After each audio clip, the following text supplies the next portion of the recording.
تو سوال یہ ہے کہ اس جنت کو حاصل کرنے کے لیے پھر کلمہ کو مسلمان کے لیے کیا شرائط ہیں، کیا تقاضے ہیں، کیا واجبات ہیں، کیا ضروریات ہیں؟ اور آج کا مسلمان اللہ سے دور، اللہ کے دین سے دور، آقائے دو جہاں سے دور، آقائے دو جہاں کی طرف لایا ہوا دین اس سے دور، وہ اپنی مستی میں، اپنے سکون میں، دنیا کی راحتوں میں، دنیا کی چاہتوں میں وہ مارا پھرتا جا رہا ہے۔ وہ سوچتا ہے کہ شاید میرے پاس زمین زیادہ ہوگی، میرے پاس شہرت زیادہ ہوگی تو سکون ملے گا، میرے پاس مال زیادہ ہوگا تو سکون ہوگا، میرے پاس جاہ و حشمت زیادہ ہوگی تو سکون زیادہ ہوگا۔ ارے نہیں، آقائے دو جہاں کی حدیث مبارکہ کے مطابق جس شخص کو اللہ رب العزت جتنی دنیا زیادہ عطا کرتا ہے اس کے لیے آزمائش بھی زیادہ ہوتی ہے۔ اس لیے صوفیاء کے ہاں یہ بڑی خاص بات رہی، اہل تصوف کے ہاں وہ فرماتے تھے کہ ہم شکر ادا کرتے ہیں اللہ رب العزت کا، جس نے ہمیں نہ تو زیادہ مال دیا، نہ تو زیادہ شہرت دی، نہ تو زیادہ سکون دیا، نہ تو زیادہ دنیا دی۔ شکر ادا کرتے ہیں اس لیے کہ اگر اللہ رب العزت نے زیادہ مال دیا، زیادہ پیسہ دیا، زیادہ زمینیں دی، زیادہ مال دیا، زیادہ دنیا دی تو اس کا حساب و کتاب بھی پھر ہمارا زیادہ ہوگا۔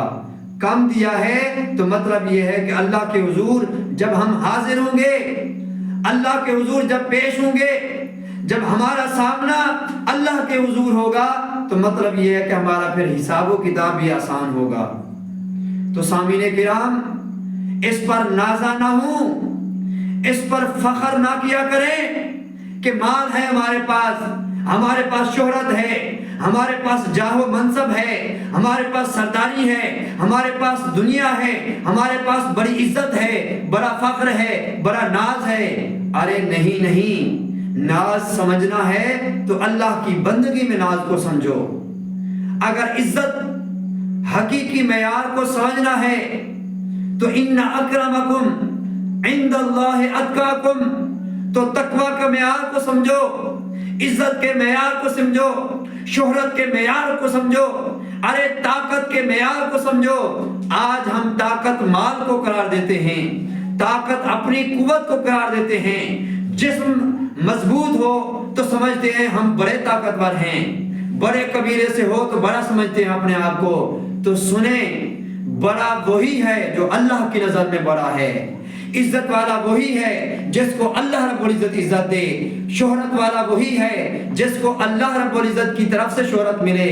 شہرت اس میں نہیں کہ آپ اللہ کی نافرمانی کریں، اللہ کے رسول کی نافرمانی کریں اور آقا دو جہاں کی سنت اور سیرت کی مخالفت کریں۔ تو آخر میں ایک قصہ اور ایک واقعہ بیان کر کے اپنی گفتگو کا اختتام کرتا ہوں۔ ایک زاہد کے بارے میں ہے، ایک اللہ کے ولی کے بارے میں ہے کہ وہ روزانہ روٹی نہ کھاتے، صرف سبزی سے بنا سالن کھا لیتے تھوڑا سا۔ بڑے لوگ آتے ان کے پاس، آ کے دعائیں کرواتے، اللہ رب العزت اس اہل اللہ، اس اللہ کے ولی کی دعا کے صدقے اس کی حاجتیں پوری کر دیتے۔ تو ایک دن کسی نے پوچھا کہ اے اللہ کے ولی، تمہارے پاس پیسہ بھی ہے، تمہارے پاس مال بھی ہے، تمہارے پاس دولت سب کچھ ہے، اس کے باوجود تم روٹی چھوڑ کے بیٹھے ہو، کھانا نہیں کھاتے، صرف زندہ رہنے کے لیے تھوڑا سا کھا لیتے ہو، کیا وجہ ہے؟ انہوں نے بڑی خوبصورت بات کی۔ انہوں نے فرمایا،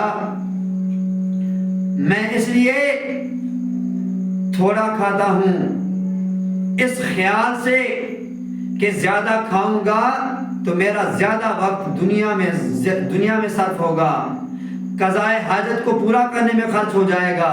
تو ہم جو کچھ کھاتے ہیں، جو کچھ پیتے ہیں، جو کچھ پہنتے ہیں، جو کچھ کرتے ہیں، وہ اسی دنیا میں رہ جانا ہے۔ وہ بڑی خوبصورت بات کرتے ہیں، وہ فرماتے ہیں کہ آپ جتنے مزے کے کھانے کھا لیں، بڑے لذیذ کھانے کھا لیں، آخر کار ان کھانوں نے آپ کی قضائے حاجت بننا ہوتا ہے، اب وہ پاخانہ بننا ہوتا ہے۔ تو میں شیطان کے گھر میں کیوں جاؤں؟ کیا ہی اچھا ہوگا کہ زندہ رہنے کے لیے تو کھاؤں، مگر اتنا نہ کھاؤں کہ میری ساری زندگی، میرا سارا وقت، میری ساری عمر ادھر پاخانہ خارج کرنے میں گزر جائے۔ تو میں کوشش کرتا ہوں اتنا کھاؤں کہ بس زندہ رہوں، اس خیال سے کہ جب اللہ سے ملاقات ہو تو یہاں کی تکلیفوں کے مقابلے میں اللہ رب العزت مجھے حقیقی زندگی یعنی جنت عطا فرما دے۔ تو سامعین کرام یاد رکھ لیں، یہ کلیہ، یہ قاعدہ، یہ اپنے پاس سنبھال کے رکھ لیں کہ جو شخص دنیا میں مصائب کا سامنا کرتا ہے، مشکلات کا مقابلہ کرتا ہے اور بڑے ڈٹ کے مقابلہ کرتا ہے، اس کا فدیہ اور اس کا معاوضہ یاد رکھ لیں جنت ہے۔ صبر کا معاوضہ جنت ہے، صبر کا معاوضہ جنت ہے۔ اللہ رب العزت کی بارگاہ میں دعا ہے کہ ہمیں آقائے دو جہاں کی سنت و سیرت پہ عمل کرنے کی توفیق عطا فرمائے۔ وما علینا الا البلاغ المبین۔